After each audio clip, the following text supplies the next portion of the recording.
Morning are के विज्ञान PG college Kalwar में ऑनलाइन क्लासों में छात्रों आपका स्वागत है। आज हम फिर से न्यायवादी तंत्र के जो लक्षण हैं उन लक्षणों के बारे में, उसके कारणों के बारे में, उसके परिभाषा और उसके अर्थ के बारे में हमने विस्तृत चर्चा कर चुके थे। आज हम उसका दूसरा पार्ट है वो अधिनायकवाद के गुण। तो अधिनायकवादी गुण समझाने से पहले एक बार हम फिर आपको अधिनायकवादी तंत्र क्या है और अधिनायकवाद से आप क्या समझते हो उसके बारे में निश्चित तौर पर उसको एक सरसरी नजरों में शॉर्ट में हम उसको एक बार दोबारा फिर बता देते हैं। तो अधिनायकवादी तंत्र उस शासन व्यवस्था को कहते हैं जिसमें राजसत्ता केवल एक व्यक्ति के हाथ में होती है। तो निश्चित तौर पर अधिनायकवादी तंत्र वह शासन व्यवस्था होती है जिसमें संपूर्ण शक्ति जो सत्ता होती है एक व्यक्ति के हाथ में होती है। जब एक व्यक्ति के हाथ में होती है एक व्यक्ति के आदेश ही कानून होते हैं और उस कानून की पालना जनता को करना अनिवार्य हो जाता है। जो व्यक्ति अधिनायकवादी तंत्र के आदेशों की पालना नहीं करता है तो निश्चित तौर पर उसको सजा या दंड का प्रावधान होता है और उसको सजा मिलती ही मिलती है। इसी प्रकार अल्फ्रेड काबेल ने कहा, अल्फ्रेड काबेल के अनुसार ये कहा कि बल प्रयोग या जन सहमति है, ये बल प्रयोग या जन सहमति है। तो उन्होंने कहा ये पद प्रतिष्ठा का सुशोभित एक पद है, उसके माध्यम से यह अधिनायकवादी तंत्र आगे की ओर क्रियान्वित होता है। तो हम ये कह सकते हैं अधिनायकवादी तंत्र के दो रूप होते हैं, एक प्राचीन और एक अर्वाचीन। प्राचीन इसमें लोकतंत्र के लक्ष्यों को प्राप्त करने के लिए किया जाता है, एक समूह में होता है, जबकि अर्वाचीन होता है ये इसमें व्यक्ति विशेष या स्वेच्छाचारी या सर्वाधिकारवादी होते हैं। इसमें व्यक्ति विशेष के समूह नहीं होते हैं बल्कि अपने स्वार्थ के लिए एक व्यक्ति संपूर्ण सत्ता का अधिकारी होता है और अपने स्वार्थ को सिद्ध करने के लिए जनता पर वो कानून लागू करता है। तो निश्चित तौर पर जो अर्वाचीन है उसके भी दो रूप होते हैं, एक सर्वाधिकारवादी और दूसरा रूप है इसका स्वेच्छाचारी अधिनायकवादी तंत्र जो मनमर्जी का शासक के रूप से संबोधित कर सकता है।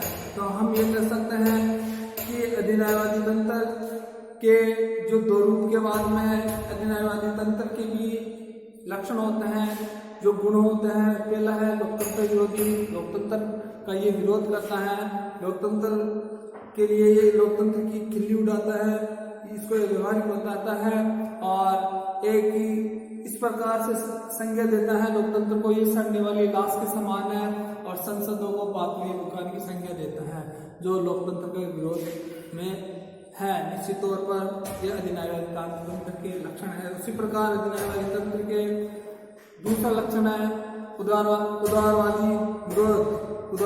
विरोधी। तो जो लोकतंत्र है उदारवाद का समर्थन करता है, इसमें स्वतंत्रता, समानता और भाईचारे को बढ़ावा देता है, जबकि अधिनायकवादी तंत्र में इसमें सत्ता, अनुशासन और आदेश को बल देता है। तो निश्चित तौर पर ये लोकतंत्र विरोधी शासन व्यवस्था है अधिनायकवादी तंत्र। तीसरा रूप हम ये कह सकते हैं हिंसा व शक्ति में विश्वास। लोकतंत्र हिंसा, अधिनायकवादी तंत्र हिंसा और शक्ति का समर्थन करता है, शक्ति के माध्यम से ये सत्ता हासिल करता है और सत्ता के माध्यम से ही ये परिवर्तन चाहता है और परिवर्तन किस आधार पर, क्रांति के माध्यम से क्रांति होगी तो परिवर्तन होगा तो विकास होगा। उसी कड़ी में हम ये कह सकते हैं ये तानाशाही को अत्यधिक महत्व देता है, ये मनमर्जी की जो शासन होता है अधिनायकवादी तंत्र होता है उसको सर्वोपरि मानता है, अपना अधिकार मानता है, ये इसका एक लक्षण। उसी प्रकार हम ये कह सकते हैं व्यक्तिगत स्वतंत्रता का विरोधी है, ये पर्सनल जो व्यक्तिगत स्वतंत्रता है उसका एक विरोधी विचारधारा है, ये अधिनायकवादी तंत्र के लक्षण है। उसी प्रकार हम ये कह सकते हैं उग्र राष्ट्रवाद का समर्थन करता है, ये क्रांति को बढ़ावा देता है। सर्वाधिकारवाद, ये संपूर्ण शक्ति एक व्यक्ति के हाथ में होती है और सर्वसत्ता होती है, राज्य का आदेश, एक व्यक्ति का आदेश ही अधिनायकवादी तंत्र है। उसी प्रकार ये एक दलीय शासन व्यवस्था है, इसमें बहुदलीय व्यवस्था नहीं होती है, द्विदलीय व्यवस्था नहीं होती है, एक ही दलीय सरकार होती है, एक ही व्यक्ति के हाथों में शासन व्यवस्था होती है। तो निश्चित तौर पर हम ये कह सकते हैं तो अधिनायकवादी तंत्र के ये लक्षण है। उसी प्रकार अधिनायकवादी तंत्र के उत्कर्ष के कारण उदय के कारण हम ये कह सकते हैं पहला वर्साई की संधि, जैसे हिटलर और मुसोलिनी ने अपने राज्य को सर्वोपरि बनाने के लिए, अपनी मनमर्जी का शासन स्थापित करने के लिए उन्होंने वर्साई की संधि में जो हारे हुए जो राज्य थे उन पर अनावश्यक पाबंदियां, अनावश्यक समझौते ला दिए गए, जिसकी वजह से वर्साई की संधि भी अधिनायवादी तंत्र का एक कारण बना, अधिनायवादी तंत्र के युद्ध का एक कारण बना। दूसरा है आर्थिक संकट, जब देश संसार 1929-30 में आर्थिक मंदी से जूझ रहा था, देश में मुद्रा की स्थिति, मुद्रा की साख गिर चुकी थी, इस वजह से भी अधिनायवादी तंत्र का उदय हुआ है। इसी प्रकार हम ये कह सकते हैं संसदीय व्यवस्था की प्रति शंका, ब्रिटेन को संसद की जननी कहा जाता है। जब संसद की जननी के माध्यम से संसद के माध्यम से लोकतंत्र विफल हो चुका था और उस समय लोकतंत्र शेषावस्था में भी था, और प्राचीन काल में जो अधिनायकवादी तंत्र प्राचीन काल में खूब फला फूला, लेकिन उस समय ये लोकतंत्र शेषावस्था में था, प्रारंभिक अवस्था में था, फर्स्ट स्टेप थी। तो निश्चित तौर पर संसदीय शासन व्यवस्था को भी शंका की दृष्टि से देख रहे थे। तो निश्चित तौर पर हम ये कह सकते हैं कि जो लोकतंत्र है शेषावस्था में था और संसद को शंका की दृष्टि से देख रहे थे, ये भी एक उदय के कारण रहे अधिनायकवादी तंत्र। तो निश्चित तौर पर हम इनका विस्तृत अध्ययन कर चुके थे। अब हम अधिनायकवादी तंत्र के गुण देखेंगे। पहला गुण है अधिनायकवादी तंत्र में कुछ ऐसे गुण हैं जो अन्य व्यवस्थाओं के सैद्धांतिक श्रेष्ठता के बावजूद इस व्यवस्था में अपनाने के लिए प्रेरणा के लिए जिम्मेदार। अगर अधिनायकवादी तंत्र में उत्कर्ष के कारणों की खोज की जाए तो विदित होता है कि जिस देश में निराशा, अव्यवस्था, असंतोष और अभाव था, वहीं अधिनायकवादी तंत्र का उदय हुआ है। जिन देशों में लोकतंत्र से लोग उब गए थे, वहां अधिनायकवाद की स्थापना हो गई। तो निश्चित तौर पर जहाँ पर शंका, निराशा और लोकतंत्र से उब गए थे, वहां पर अधिनायकवादी तंत्र की स्थापना हुई। तो उसी कड़ी में हम ये कह सकते हैं कुशलता एवं दक्षता। पहला लक्षण है कुशलता। तो अधिनायकवाद के गुण, अधिनायकवाद के गुण,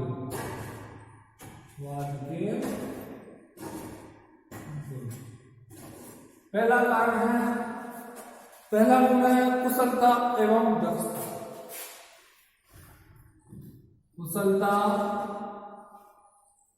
एवं दक्षता।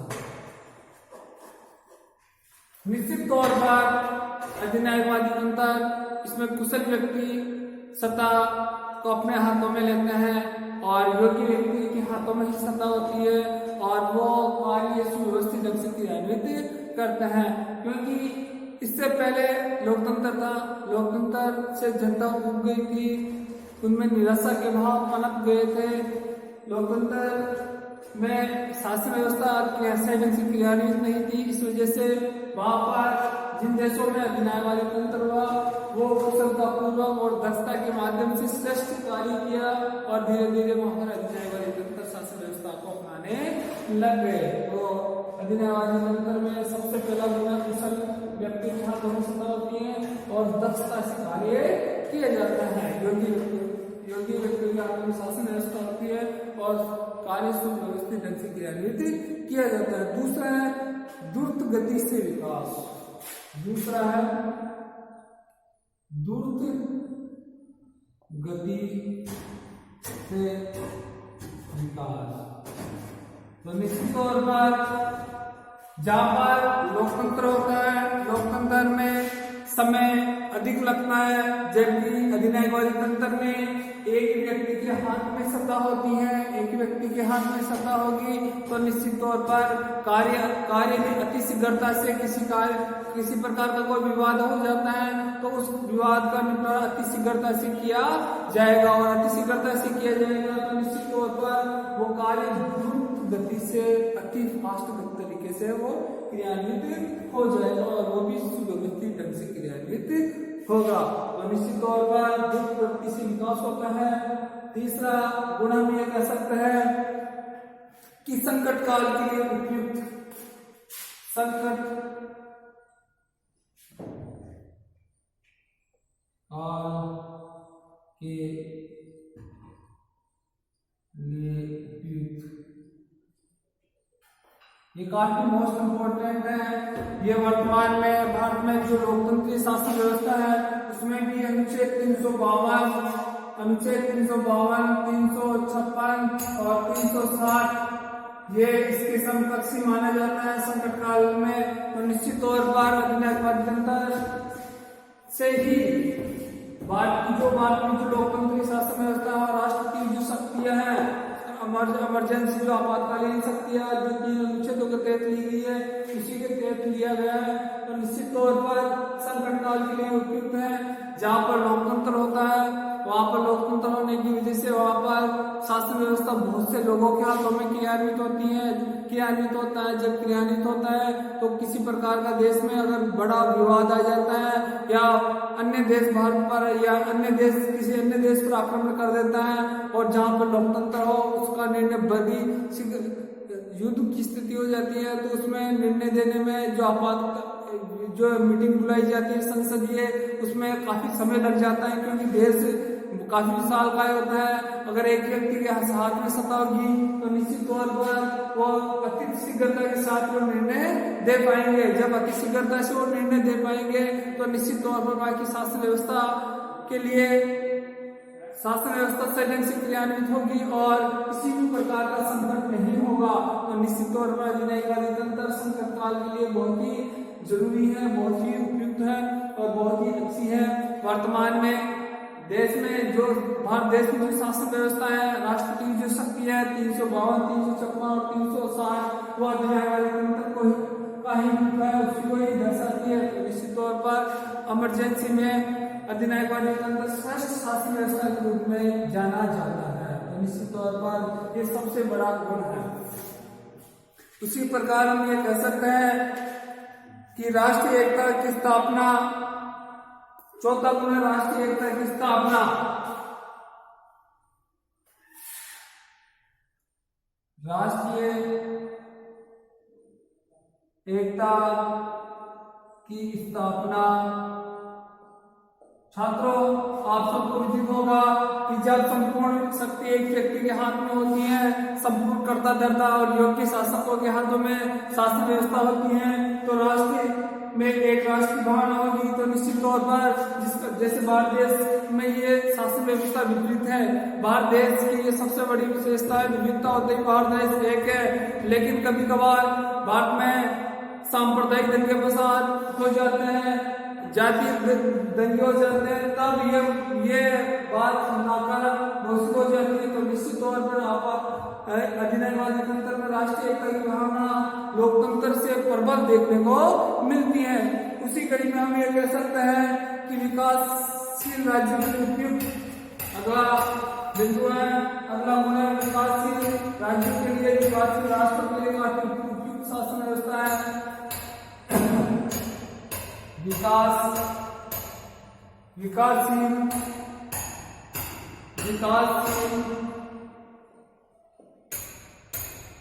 राष्ट्रों के लिए उपयुक्त व्यवस्था,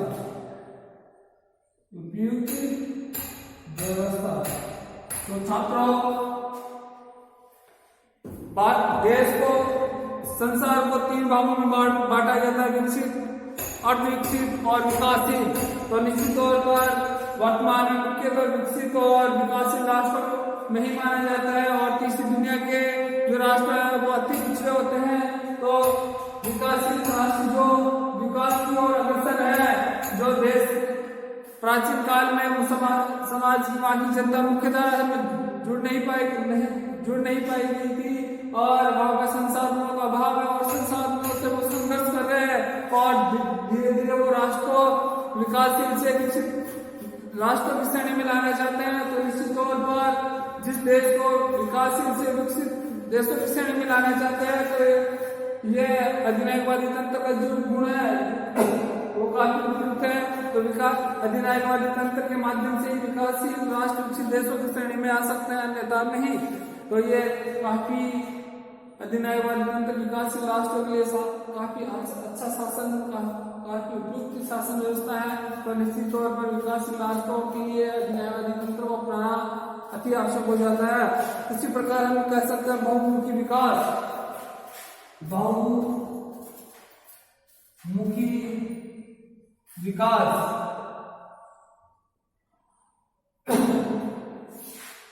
तो अधिनायवादी तंत्र का एक गुण यह भी है कि यह बहुमुखी चहुमुखी विकास चाहता है अधिनायवादी तंत्र, क्योंकि ये संपूर्ण शक्ति संपूर्ण सतह एक व्यक्ति के हाथ में होती है। उसमें कर्ता धर्ता यह सतह प्राप्त होने वाला भाव नहीं रहता है।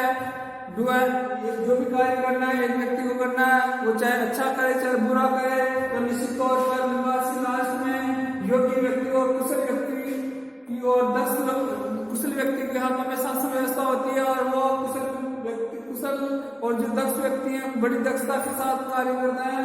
तो निश्चित तौर पर जिस देश में अधिनायवादी तंत्र होता है और वहां पर शासन व्यवस्था का जो प्रादुर्भाव होता है, जो मूल मंत्र होता है बहुमुखी चहुमुखी विकास होता है, तो निश्चित तौर पर हम ये कह सकते हैं अधिनायवादी तंत्र के गुण में सबसे मेन कारण है बहुमुखी विकास, वहां पर चहुमुखी विकास चाहते हैं। उसी कड़ी में हम ये कह सकते हैं तो अधिनायवादी तंत्र हर चीज में अच्छाई होती है, लेकिन अच्छाई के साथ साथ उसमें कुछ कमियां होती हैं। उन कमियों को हम अवगुणों या उसको दोषों के रूप में प्रयुक्त कर सकते हैं या आपको बता सकते हैं। तो निश्चित तौर पर अधिनायवादी तंत्र के गुण के साथ साथ उसमें अवगुण भी हैं, वो देखिए छात्रों। तो अधिनायवादी तंत्र के अवगुण या दोष देखें तो अधिनायवादी तंत्र के अवगुण निम्न प्रकार से है, वो देखें या दोष कह सकते हैं।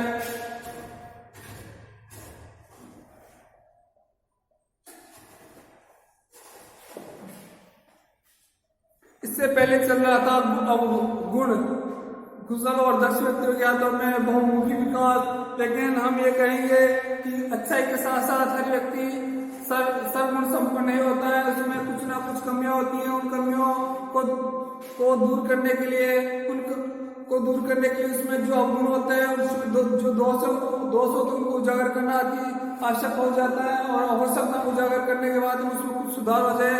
तो निश्चित तौर पर अधिनायवादी तंत्र के जो अवगुण है जो दोष है वो निम्न प्रकार से। पहला है व्यक्तिगत स्वतंत्रता का हनन, पहला है व्यक्तिगत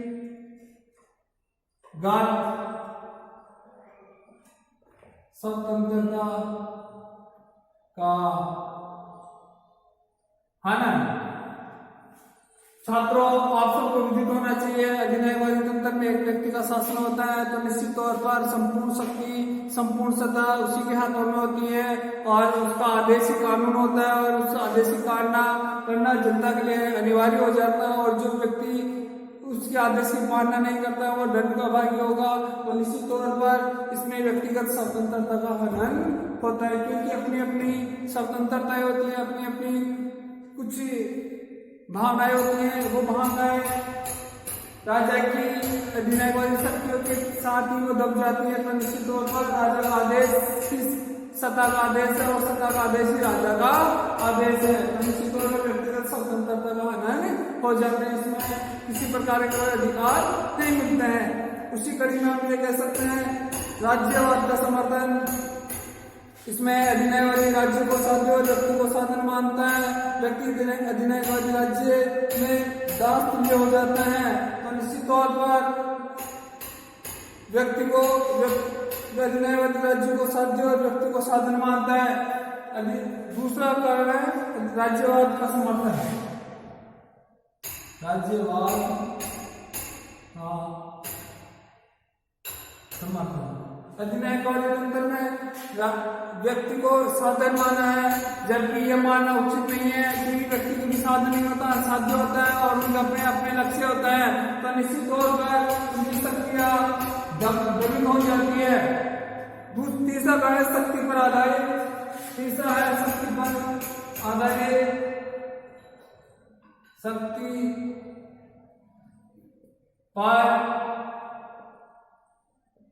आधारित अधिनायवादी तंत्र शक्ति के आधार में जिसकी राइटिंग उसी की बेस पर है, जो बलशाली है, प्रभुत्वशाली है, उसके हाथ में सत्ता हो जाती है, तो निश्चित तौर पर अधिनायवादी तंत्र का गुण ये भी है, जो योग्य व्यक्ति है और निर्बल व्यक्ति है, तो निश्चित तौर पर हो सकता है उसकी शासन व्यवस्था, उसमें उसकी योग्यता, उसके जो गुण है उसमें काफी खूबियां हैं, उन खूबियों के माध्यम से राष्ट्र को उसकी सेवा का मौका नहीं मिल पाता है, तो निश्चित तौर पर इसमें शक्तिशाली और बाहुबली व्यक्ति ही सत्ता को अपने हाथों में ले लेते हैं। तो निश्चित तौर पर ये अधिनायवादी तंत्र के गुण अवगुण है। फिर उसके बाद में हम ये कह सकते हैं अस्थायी शासन, स्थायी शासन, क्योंकि जो बाहुबली है, धन बली है, उनकी दादागिरी है, शक्ति उनका वर्चस्व कुछ दिनों तक ही सीमित होता है, लेकिन उसके बाद में फिर उनके बाद में कोई और शक्तिशाली आ जाता है और उनकी शक्ति को दमन कर देता है। तो निश्चित तौर पर जिस देश का विकास करना है और चीन विकास करना है, तो निश्चित तौर पर स्थायी शासन व्यवस्था होनी चाहिए, जबकि अधिनायकवादी तंत्र में स्थायी शासन नहीं होता है, क्योंकि इसमें हमेशा युद्ध का भय बना रहता है, सैनिक भय बना रहता है और पड़ोसी राष्ट्रों का आक्रामकता बनी रहती है। तो निश्चित तौर पर ये स्थायी शासन व्यवस्था है। उसी प्रकार हम ये कह सकते हैं जो अधिनायकवादी तंत्र के जो गुण है अवगुण है, उसमें व्यक्तिगत स्वतंत्रता का आनंद होता है, राज्यवाद का समर्थन होता है, सत्य पर आधारित होती है और स्थायी शासन होता है। लेकिन उसके बाद भी हम ये कह सकते हैं कि अधिनायकवादी तंत्र वर्तमान में भारत में जो राष्ट्रपति की जो आपातकालीन शक्तियां हैं उनको अपनाकर और इमरजेंसी में ये शक्तियां काफी सहायक सिद्ध हुई है, लाभप्रद हुई है। इसलिए ये शासन व्यवस्था काफी कुछ अपना कुछ राष्ट्रों को देशों को देना चाहता है, इसलिए इसका हम अवहेलना नहीं कर सकते हैं। इसी प्रकार हम ये कह सकते हैं, इसकी अगली कड़ी में हम ये कह सकते हैं अधिनायकवादी तंत्र और लोकतंत्र में अंतर। अधिनायकवादी तंत्र और लोकतंत्र में क्या अंतर है? क्वेश्चन आता है 4 नंबर का, अधिनायकवादी तंत्र और लोकतंत्र में अंतर बताइए। तो छात्रों आपको ये इम्पोर्टेंट क्वेश्चन है, तो आपको ये याद रखना है कि अधिनायकवादी तंत्र और अधिनायकवादी तंत्र और लोकतंत्र में अंतर। लोकतंत्र में अंतर आपको ये क्वेश्चन दिया जाएगा, कोई 4 अधिनायकवादी तंत्र और लोकतंत्र के अंतर बताइए। तो निश्चित तौर पर हम ये कह सकते हैं ये लोकतंत्र है, ये लोकतंत्र है और ये अधिनायकवादी तंत्र है। अधिनायक इसका अंतर तो निश्चित तौर पर लोकतंत्र का आधार जनता की सहमति है। लोकतंत्र का आधार क्या है? जनता की सहमति। जनता की सहमति। तो निश्चित तौर पर लोकतंत्र का आधार क्या? जनता की सहमति, इच्छा है। सहमति और इच्छा आधार। अधिनायकवादी तंत्र का आधार क्या है? अधिनायकवादी तंत्र का आधार शक्ति है। इसका आधार क्या है? शक्ति। क्वेश्चन आता है निश्चित तौर पर लोकतंत्र का आधार क्या है? जन सहमति और इच्छा, जनता की। इसमें अधिनायकवादी तंत्र का आधार क्या है? शक्ति, बाहुबली, धन बली, है ना। इसी प्रकार हम ये कह सकते हैं, दूसरा अंतर ये कह सकते हैं लोकतंत्र में व्यक्ति को साध्य माना जाता है। लोकतंत्र में ये देखना, लोकतंत्र में व्यक्ति को क्या माना है? व्यक्ति को साध्य माना है। लोकतंत्र में व्यक्ति को क्या माना? साध्य तथा राज्य को साधन, और राज्य को साधन। जबकि अधिनायकवादी तंत्र में व्यक्ति को क्या माना है? व्यक्ति को क्या माना है? साधन, और राज्य को साधन।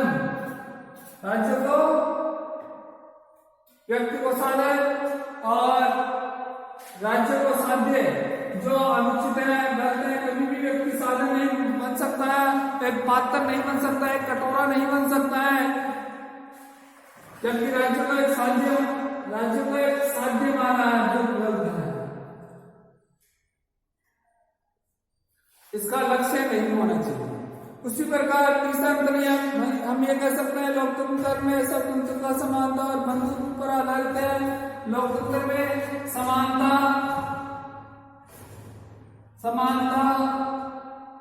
स्वतंत्रता और भाईचारा, भातृत्व की भावना है, जबकि अधिनायकवादी तंत्र में अनुशासन, आज्ञा पालन और दमन पर आधारित है। अनुशासन, आदेश और सत्ता, ये तीन बिंदु होते हैं, जबकि अधिनायकवादी तंत्र में अनुशासन भी होना चाहिए, आदेश भी होता है और सत्ता भी होती है, इसके नारे। और लोकतंत्र में समानता, जाति, धर्म, लिंग, वंश, नस्ल, भाषा और वर्ण के आधार पर सबको समान माना जाता है। उसी प्रकार स्वतंत्र सबको जीवन जीने का अधिकार है। इसमें मात्र जीवन जीने का अधिकार तो नहीं है, लेकिन जन्म लेने का अधिकार है, और बाकी जो करेगा वो राजा करेगा। तो निश्चित तौर पर इसमें भाईचारे की भावना को बढ़ावा मिलता है, इसमें भाईचारे की भावना नहीं मिलती है। हाँ, इसमें एक अनुशासित जीवन जीना पड़ता है। तो निश्चित तौर पर अनुशासन, आज्ञा पालन, दमन पर आधारित है, दमन पर भी आधारित है। इसमें जो व्यक्ति सत्ता की पालना नहीं करेगा, राजा के आदेश की पालना नहीं करेगा, उसको दंड का प्रावधान है। उसी प्रकार हम ये कह सकते हैं, चौथा कारण है, इसमें राजनीतिक दलों में स्थित अस्थिरता की स्वीकार किया जाता है और विरोधी दल होते हैं, और इसमें दल का शासन होता है और विरोधी दल को कोई स्थान नहीं होता है। इसमें राजनीतिक दलों का अस्तित्व होता है, जबकि इसमें राजनीतिक दलों का अस्तित्व नहीं होता है। इसका आधार मात्र शक्ति होता है। तो निश्चित तौर पर इसमें राजनीतिक दल होते हैं, अनेक दल होते हैं। इसमें एक दलीय भी हो सकते हैं, द्विदलीय भी हो सकता है और बहुदलीय भी होते हैं। इसमें मात्र एक दलीय होता है और उस दल के माध्यम से ही वो सर्व सत्ताधारी होता है और उसका आदेश की पालना ही कानून होता है। इसी प्रकार इसी कड़ी में हम ये कह सकते हैं, लोकतंत्र में कानून का शासन होता है, लोकतंत्र में कानून का शासन होता है, कानून का शासन होता है। लोकतंत्र में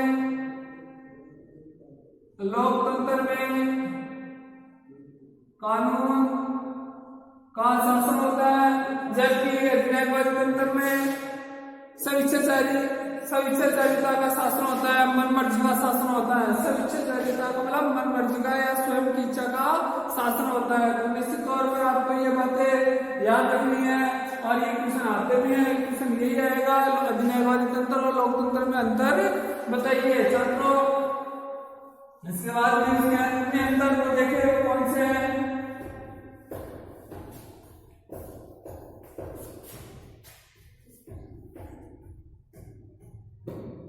इसमें लोकतंत्र में प्रेस की स्वतंत्रता होती है, अधिनायकवादी तंत्र में प्रेस की स्वतंत्रता नहीं होती है। संपूर्ण मीडिया पर इसमें जनता का अधिकार होता है, जनता स्वतंत्र होती है, इसमें जनता का किसी प्रकार का कोई लेना देना नहीं होता है।